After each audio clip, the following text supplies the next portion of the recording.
पाकिस्तान मुस्लिम दुनिया की सबसे बड़ी एटॉमिक पावर है और आप दुनिया के बहुत से बड़े ताकत के पहाड़ों को मुंह दे के बैठे हुए हो सकता है इस वक्त जो सिंध में हो रहा है उसके पीछे भी किसी की कोई सोर्सिंग हो। ये तो प्रूवन है कि बलूचिस्तान के अंदर जितनी भी ये होते हैं इसके पीछे रहा कि कितनी सारी एजेंसीज के कितने सारे लोग काफी सारे टाइमों में पकड़े जाते रहे। कुलभूषण यादव वाला से देख लेना, वो कहाँ से पकड़ा गया। इन बॉर्डर्स के ऊपर तो आपको ये बंदे रॉ के एजेंट पकड़े जाते हैं।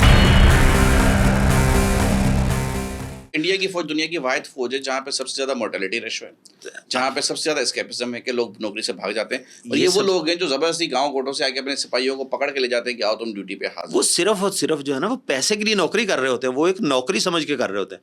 पाकिस्तान में फौजी नौकरी समझ के पैसे के लिए नहीं कर रहा होता, वो उस जज्बे के तहत कर रहा है। तो वो लड़ता भी उसी जज्बे से है ना। अब आप इंडियन को किस जज्बे से लड़ाएंगे। देखिए पाकिस्तानी फौज को आप बादी नज़र में किसी भी नज़र से देखें, किसी भी तरह से देखें, पाकिस्तान के ऊपर इंटरनली बहुत सारी बातें होती है, लेकिन बात यह कि पाकिस्तान का वो कहते हैं कि बेतेग होकर लड़ता है एक सिपाही मैदान में। तो ये तो आप पाकिस्तान फौज को क्रेडिट दें कि आज अगर आप यहाँ पे बैठे हुए पाकिस्तान मुस्लिम दुनिया की सबसे बड़ी एटॉमिक पावर है और आप दुनिया के बहुत से बड़े ताकत के पहाड़ों को मुंह दे के बैठे हुए और आप अभी तक जो है वो ठीक है, आपका जो बैरूनी दुश्मन है वो आपके अंदर अंदरूनी खलफिशार फैलाने की कोशिश कर रहा होता है। हो सकता है इस वक्त जो सिंध में हो रहा है उसके पीछे भी किसी की कोई सोर्सिंग हो, इस वक्त जो केपी में हो रहा है, जो बलूचिस्तान में रहा कोई ना कोई, लेकिन पाकिस्तान की सालमी नहीं, ये तो फैक्ट है ना, ये तो प्रूवन है। ये तो प्रूवन है कि बलूचिस्तान के अंदर जितनी भी ये होते हैं इसके पीछे रहा कि कितनी सारी एजेंसीज के कितने सारे लोग काफी सारे टाइमों में पकड़े जाते रहे और उन्होंने इसको एडमिट भी किया।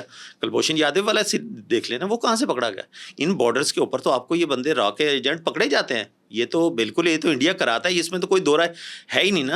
लेकिन इस पे कोई इंटरनेशनल कवानीन नहीं है कि आप ये क्या करें, तो पड़ोसियों में आप अपनी इंट्रूशन कर रहे हैं अपनी एजेंसी। बिल्कुल इंटरनेशनल लॉज हैं ना, जिस जहां पर जो कुलभूषण यादव का अभी तक केस चल रहा है ना, इंटरनेशनल अदालतों के अंदर ये केसेस चल रहे हैं। ये तो है ना, कन्वेंशन वगैरह कोई होगी उसे कुछ बिल्कुल होगी, लेकिन उसके साथ साथ वक्त के साथ साथ चीजें होती है ना, उसके ऊपर केसेस चल रहे हैं। अब देखो उसका क्या रिजल्ट निकलता है। एक और चीज़ है, देखिए पाकिस्तान एक अपनी एक स्ट्रेटजी के साथ चल रहा होता है। हम बॉदर नहीं करते कि पड़ोस में क्या हो रहा है ना, क्योंकि हम तो वो लोग हैं कि हम अपनी मामलात में उलझे हुए हैं। लेकिन पाकिस्तान पड़ोसी मीडिया पे बहुत ज़्यादा अपना मतलब पड़ोस के मामलात पे कोई बहुत ज़्यादा फोकस नहीं करता। इंडिया के अंदर एक नैरेटिव है कि वो anti Pakistan anti Muslim narrative बेच के ही सर्वाइव करे होते हैं। वो बेसिकली बेचता ही यही है ना, वो इसी नैरेटिव को बेचता है। अब वो चाहे वो सियासत नहीं है, वो अगर उनकी प्रोडक्ट्स हैं, उनकी क्या कहते हैं बिजनेसमैन हैं, स्पोर्ट्समैन हैं, उनकी सेलिब्रिटीज़ हैं। इंडिया बेसिकली इन्वेस्ट करता है सेलिब्रिटीज़ पे, वहाँ के हालांकि जो गुर्बत के मामला हैं बड़े ख़राब हैं। अगर इंडिया में आपके पास नाम है, फेम है, तो इंडिया आपको सब कुछ देगा, बतौर गवर्नमेंट आपको स्पॉन्सर करेगा, you will get everything whatever you deserve, आपकी इमेजिनेशन से बाहर, लेकिन वो आपको यूज़ करेगा anti Muslim narrative, specially anti Pakistan. तो ये क्या उनका माइंडसेट क्या है इसके पीछे? बेसिकली देखें, पाकिस्तान के साथ तिजारत तो किसी किस्म की कोई है नहीं, जो भी बड़ी लोकल लेवल के ऊपर कोई छोटी मोटी होती है।